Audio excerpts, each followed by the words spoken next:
এই যে আমার হাতে ফলটা, এটা কি ফল আমি জানি না। অনেকেই বলছে এটা তরমুজ, আবার কেউ কেউ বলছে এটা কোনো বিদেশি ফল হবে।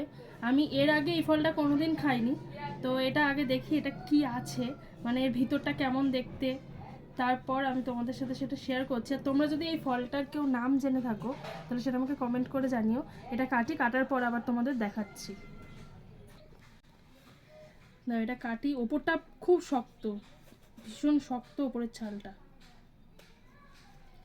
আমি এর আগে কোনোদিনই খাইনি, দেখা যাক কি আছে এর ভিতরটাতে।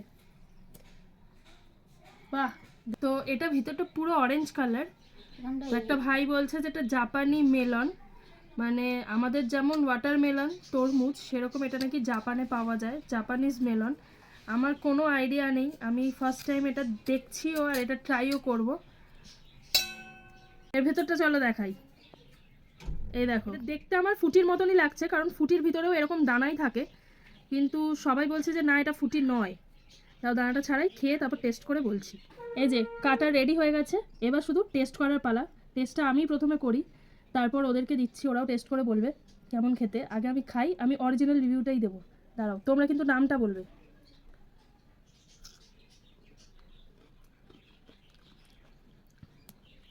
মিষ্টি, খেতে পেঁপের মতো, বলতে গেলে পুরো পেঁপের মতনই টেস্ট,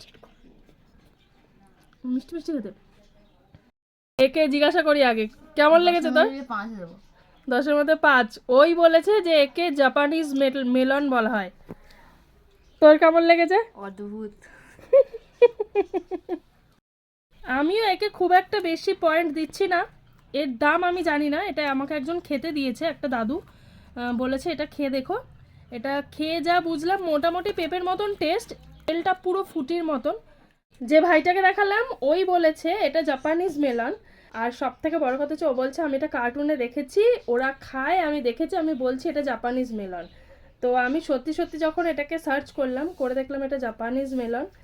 তো যাই হোক, ইন্ডিয়াতে বসে জাপানের খাবার খাচ্ছি, এটাই অনেক বড় ব্যাপার। টেস্ট কেমন পরের বলবো। যাই হোক, নাম আমি উদ্ধার করে ফেলেছি।